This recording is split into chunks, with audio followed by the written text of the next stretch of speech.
कुछ महीने पहले तमिलनाडु गवर्नमेंट ने अपने लेजिस्लेचर में कुछ बिल पास किया। अब जैसे कि आप सभी जानते हैं, कॉन्स्टिट्यूशन वाइज जब भी लेजिस्लेचर में कुछ बिल पास होते हैं, उसको भेजा जाता है या तो गवर्नर या फिर प्रेसिडेंट के पास फॉर असेंट।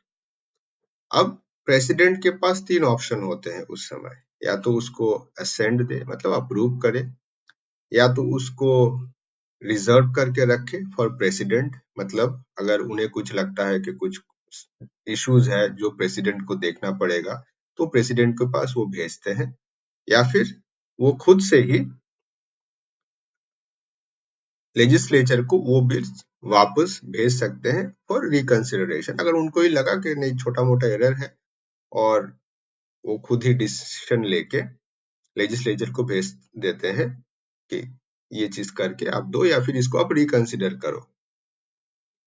अब हुआ कुछ ये था तमिलनाडु में कि बिल मिलने के बाद जो गवर्नर है उस पे अनंत काल के लिए बैठ गए, कुछ वो कर नहीं रहे थे। उन्होंने ना तो उसमें अप्रूव किया, ना तो वो रिजर्व करके रखा, और अगर रखा भी है तो भी कुछ उसका भी कोई प्रॉपर एक्शन नहीं हुआ, या फिर उनके पास वापस भी नहीं गया। अब फिर वो मैटर आ गए सुप्रीम कोर्ट में।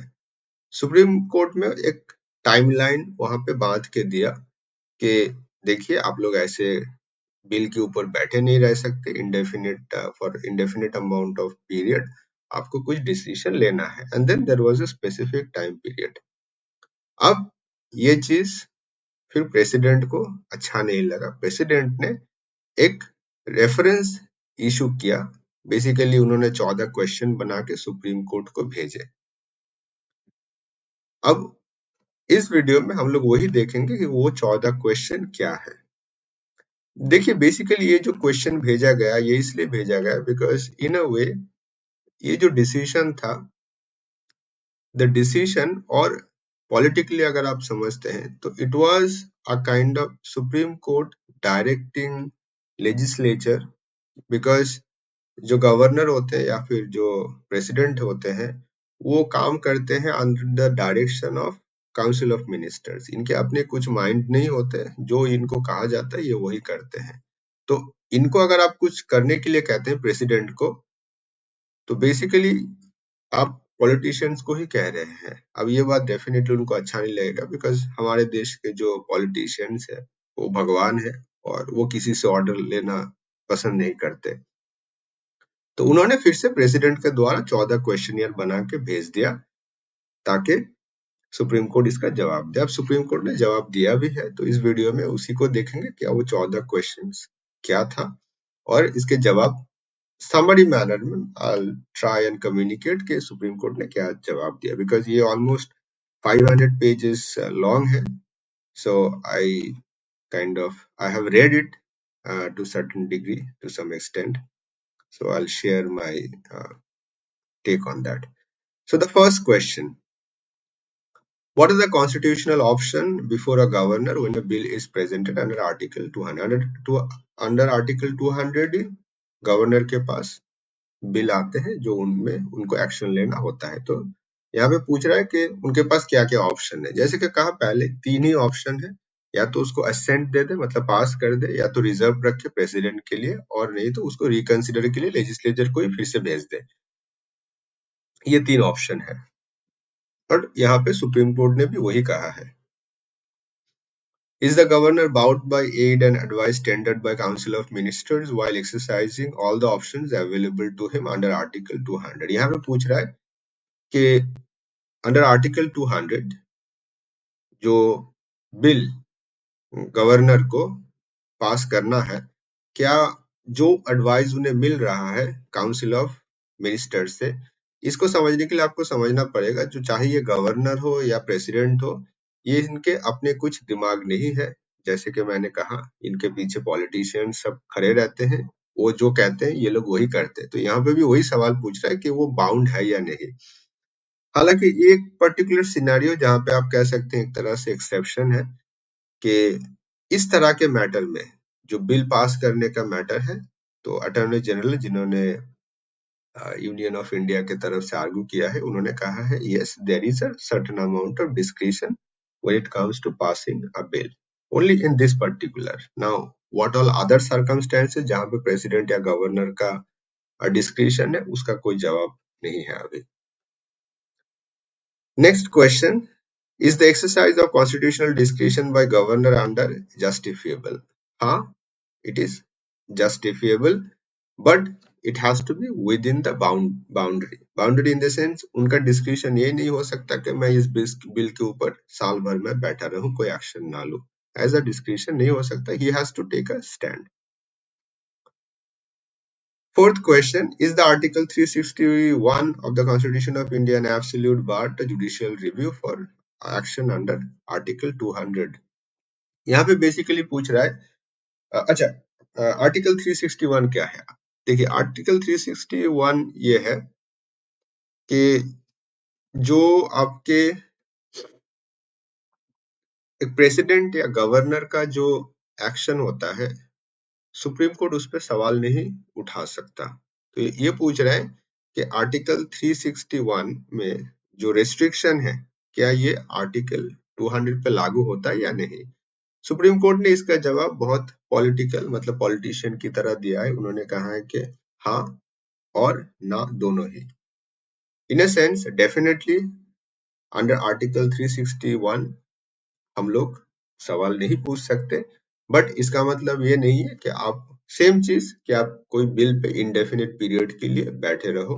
You have to take a stand and take a decision. Question number 5 उन्होंने पूछा है, in the absence of constitutionally prescribe time limit and power of governor, क्या जुडिशियल के पास ये पावर है कि कोई टाइम लिमिट प्रिस्क्राइब करे? मतलब यहाँ पे पूछ रहा है कि जैसे पहले वो घटना में मैंने बोला था कि सुप्रीम कोर्ट ने कुछ टाइमलाइन दे दिया था 2-3 महीना ऐसे करके, बट यहाँ पे वही पूछ रहा है कि सुप्रीम कोर्ट के पास ऐसा पावर है? तो यहाँ पे इसने कहा है कि नहीं, पावर तो ऐसे है नहीं, बट इसका मतलब ये भी नहीं है कि आप एक बिल के ऊपर बैठे रहे सालों। अ, आपको कुछ ना कुछ डिसीजन लेना पड़ेगा। तो इन extreme cases for the interest of nation judicial review applicable है, मतलब सुप्रीम कोर्ट सवाल कर सकता है या फिर उनको रेफर कर सकते हैं मैटर। नेक्स्ट क्वेश्चन है, in the exercise of constitutional discretion by president under article 201 of the constitution. Same question जो गवर्नर के लिए पूछा था, वो फिर वो प्रेसिडेंट अभी खुद के लिए पूछ रहा है कि जो कॉन्स्टिट्यूशनल डिस्क्रिशन है और वो डिस्क्रिशन जो 201 के थ्रू वो एक्सरसाइज कर रहा है, क्या वो जस्टिफाइड है या नहीं? तो सुप्रीम कोर्ट ने वही कहा है कि हाँ जस्टिफाइड है, but it has to be reasonable. In a sense again आप बिल लेके बैठे नहीं रह सकते, क्योंकि ये सारे क्वेश्चन में मेन इशू बिल पास करने का ही है। फिर बोल रहा है, ये सेम जो गवर्नर के लिए पूछा था कि सिंस कोई टाइमलाइन 201 के अंदर कॉन्स्टिट्यूशन ने नहीं दिया है, कॉन्स्टिट्यूशन के अंदर आप अगर आर्टिकल 201 पढ़ते हैं तो वहां पे जो वर्ड यूज किया गया है, as soon as possible the bill has to be the president or the governor has to give assent to the bill or reserve it for president's review, or it can send the bill back to the legislature for reconsideration. But the word is as soon as possible. अब politics के dictionary में as soon as possible 10 minute में हो सकता है, 10 साल भी हो सकते हैं, डिपेंड करे काम किसका है। अगर उनके काम में जो उनको ठीक लगे जैसे वो कर सकते हैं। तो यहाँ पे भी सुप्रीम कोर्ट ने आंसर वही दिया है, yes, there is no time limit, but you cannot again sit on it or slumber for years. Question number 8. In the light of constitutional scheme giving the power of president, is the president required to seek advice from Supreme Court under Article 143? Take advice for this kind of thing. Basically यहाँ पे पूछ रहा है कि ये जो bill pass करने का या फिर रिजर्व, क्या हमें आपसे परमिशन लेना पड़ेगा? तो कहा है कि नहीं, permission is not required, but again you cannot sit on a bill, public bill, for indefinite period. At the decision of the governor and president under article 200, देखिए आर्टिकल 200 के अंदर एक्चुअली गवर्नर डिसीजन लेता है, under article 201 decision होता है president का। President के पास भी वही है ऑप्शन, रिजर्व कर सकते हैं, असेंट दे सकते हैं, या फिर send it back for reconsideration कर सकते हैं। यहाँ पे पूछ रहे हैं कि जब तक एक बिल पास नहीं होता है उस बीच में क्या सुप्रीम कोर्ट इंटरफियर कर सकता है, और इसके जवाब में वही political answer yes and no. No in ordinary circumstances or in general circumstances or in routine circumstances, but in exceptional or rare in severe cases, yes. Can the exercise of constitutional power and order by be substituted in any manner under Article 142? 142 क्या है? 142 basically use होता है for end of justice, जहां पे supreme court लोगों का divorce देते रहते हैं, हस्बैंड वाइफ का। अब प्रेसिडेंट पूछ रहा है कि जो आर्टिकल यूज करके तुम डिवोर्स दे रहे हो उसी आर्टिकल को यूज करके, बट ऐसे नहीं पूछा कि आप प्रेसिडेंट को भी ऑर्डर दे सकते हो। हालांकि इसका डायरेक्ट आंसर तो नहीं है, but if you read the sentiment is yes and no, ordinary cases no, 142 is different, but in extreme cases 142 can be used, or it can be used by the Supreme Court. Question number 11: is a law made by state legislature a law in force without the assent of governor granted under 200? The answer is no. जब तक एक bill, ये this was the argument of the Attorney General, that until and unless a bill is signed by the governor on the president, it cannot come into force. So yes, the signature is necessary. It is part of becoming a bill. So first step, pass it in the House, Vidhan Sabha, or in the Parliament, and then the signature by the governor or the president. 12 ये कह रहा है, in the view of the proviso of Article 145 of the Constitution of India, is it not mandatory for any bench? Okay, simple language ये पूछ रहा है।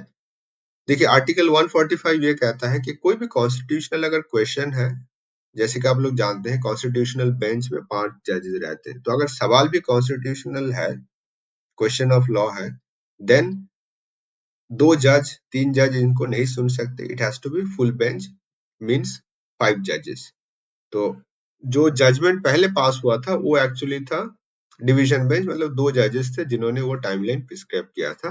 तो basically supreme court, sorry president इनको घुमा के पूछ रहा है कि वहां पे 2 जजेस मिलके हमें टाइमलाइन तो दे दिए, क्या तुम लोग ऐसा कर सकते हो? क्योंकि ये फॉर्मल कम्युनिकेशन है, तो यहाँ पे भाषा होगी बहुत, they take care, they go to a great extent to make sure that questions are not direct, questions are asked in indirect manner. But वही पूछ रहा है कि तुम लोग 2 जज मिलके हमको ऑर्डर दे दिए, कहाँ से ये पावर लाए? तो यहाँ पे जवाब भी वही आया है कि yes, but then the problem is again whether the question is a constitutional question or not, that also needs to be decided. So answer is yes, no, both, because the first thing that has to be decided before a constitution of 5 bench judge is whether the question is a constitutional question or not, and in that particular scenario they were not dealing with a question, they were dealing with a time period. Later that became a question of law. Now, the last question: does the Constitution bar any other jurisdiction of Supreme Court to resolve dispute between union under 131? देखिए article 131 में usually क्या होता है, centre state का अगर कोई dispute होता है तो फिर वहां पे एडजुडिकेट होता है, बट यहाँ पे शायद आर्टिकल 32 के अंदर हुआ था वो वाला जो मैटर। तो सुप्रीम कोर्ट ने वही कहा है, yes in ordinary cases or in general cases 131 is the norm, but in extreme cases article 32 can be used, or 142 for that matter, for adjudicating issues such as this, not such as this, but national issues or anything that is severe in nature. So these are the 14 questions which were asked by our president or asked by politicians through the president, and Supreme Court also answered it very politically. So Doesn't matter which question you refer to, the answer is yes and no. Let me know if you have any question. Thank you.